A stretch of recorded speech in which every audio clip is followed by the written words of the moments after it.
उम्रा visa application process में बहुत सारे नए चेंजेस किए गए हैं। जिन लोगों को नहीं पता, इस वीडियो में मैं आपको सारे चेंजेस एक एक करके बता दूंगा। एक बुरा खबर है कि जो वैलिडिटी 90 डेज हुआ करता था, अब उसे घटा के 30 डेज कर दिया गया है। पहले आपके पास 90 दिन था अपना प्लानिंग करने का, वीज़ा लेने के बाद ट्रैवल अरेंजमेंट करने का, लेकिन अब वो 30 दिन हो गया है। बहुत सारे लोगों को अभी भी इस चीज़ में कन्फ्यूज़न है कि वैलिडिटी और स्टे पीरियड में क्या है। पहले से ही लोगों को ये कन्फ्यूज़न था कि भाई 30 दिन ही आप रुक सकते हैं उम्रा वीज़ा में, और ये नया गाइडलाइन आने के बाद और कन्फ्यूज़न हो जाएगा। लेकिन आप वो सारे कन्फ्यूज़न को साइड में रखें और ये बात को अच्छे से समझ जाइए। उम्रा वीज़ा या फिर दुनिया का जितना भी वीज़ा होता है उसमें वैलिडिटी रहता है एक वीज़ा का, और आप कितना दिन रुक सकते हैं उसका। इस गाइडलाइन में जो नया गाइडलाइन है उसमें कोई भी नया चेंजेस स्टे पीरियड के ड्यूरेशन में नहीं किया गया है। पहले भी 90 दिन था, अभी भी 90 दिन है।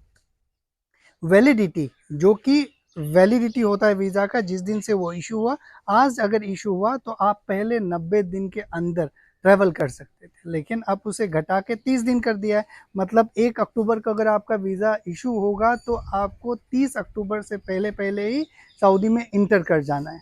आप मान लीजिए 25 ऑफ अक्टूबर को इंटर करें, उस दिन से आपका स्टे पीरियड शुरू होगा, जो कि एज यूजुअल 90 डेज ही है। ये क्लियर हो गया आपको? अब बहुत सारे लोग ऐसे भी हैं जो 90 डेज में ही अपना ट्रैवल प्लान करते हैं। उन लोगों के लिए मेरा ये एडवाइस है कि आप 90 डेज में प्लान मत कीजिए। कई बार फ्लाइट रीशेड्यूल हो जाता है, कैंसिल हो जाता है, कई बार हेल्थ इश्यूज आ जाते हैं। आप 1-2 दिन एक्स्ट्रा रहने के चक्कर में आपको लाइफ टाइम ट्रैवल बैन लग सकता है, पेनल्टी लग सकते हैं, 10 तरह के इश्यूज हो सकते हैं। इसलिए आप 80 टू 85 डेज में ही अपना डिपार्चर प्लान कीजिएगा। जितने भी लोगों ने मुझसे उम्रा वीज़ा लिया है, मैंने उन लोगों को इसी तरह से गाइड करा है, ताकि उनका जो वीज़ा प्रोसेसिंग है नेक्स्ट टाइम वो आसानी से हो और इफ़ेक्टिवली हो। ये पहला चेंज। दूसरा चेंज, प्रोसेसिंग टाइम में भी बहुत सारे प्रॉब्लम्स हैं। पहले 1 दिन में आ जाता था, कुछ घंटे में आ जाते थे वीज़ा, फिर आते-आते 1 दिन हुआ, 4 दिन हुआ। अब पिछले 10 दिनों से वीज़ा इशुएंस में बहुत सारे प्रॉब्लम्स आ रहे थे। जितने भी ऑल इंडिया डिजिटल आईडीज़ हैं एजेंसी के, सबका सस्पेंड कर दिया। अब कुछ ही जो कॉन्ट्रैक्ट बेस पे आईडी है वही एक्टिव है। अब जो सऊदी में जो मेन कंपनी है जो वीज़ा अप्रूव करता है, उनका अपना मोनोपोली है। पहले वीज़ा आपको पता है कितने रुपए में आता था? 11, साढ़े 11, 12, साढ़े 12 मैक्सिमम आता था। इस सीजन में वही आपको 17,000, 19,000, 22,000, जैसा एप्लीकेंट, जैसा टाइम, उस हिसाब से चार्ज लग रहा है। तो अभी फ़िलहाल में बहुत ही कम ऐसे एजेंसीज़ हैं जिनके पास में एक्टिव आईडीज़ हैं। अगर आपने किसी भी एजेंसी को अपना वीज़ा एप्लीकेशन दिया है तो पेशेंसली वेट कीजिए, ट्रस्ट कीजिए उनके ऊपर। अब पिछले 10-12 दिन से एप्लीकेशन एक्सेप्ट करके बैठा हूँ, मैं कुछ तो कर नहीं सकता। बस आपको या मेरे जितने भी एप्लीकेंट हैं, उनको मैं अपडेट कर सकता हूँ कि भाई देखो ये इस स्टेज में है, उस स्टेज में है। अब कल बहुत सारे वीज़ास इशू हुए हैं, कुछ लोग रिवोक करवा लिए। अब रिवोक करवाने वालों के लिए अब ये डिफ़िकल्टीज़ आ गया कि भाई अब उनको 30 दिन का वैलिडिटी वाला मिलेगा, अगर वो रिवोक नहीं करवाते।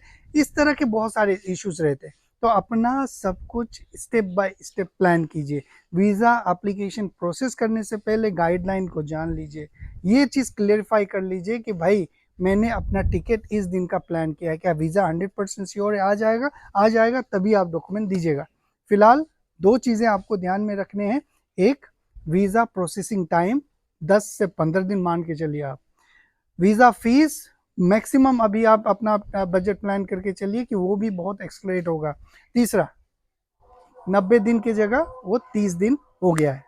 अगर आपको उम्रा वीज़ा अप्लाई करना है तो आप मुझे मेरे इंडियन नंबर में मैसेज कीजिए। पिछले 3-4 हफ्तों से हम ऑफलाइन हैं इसी चक्कर में, क्योंकि उम्रा वीज़ा स्ट्रीमलाइन नहीं हो पा रहा है।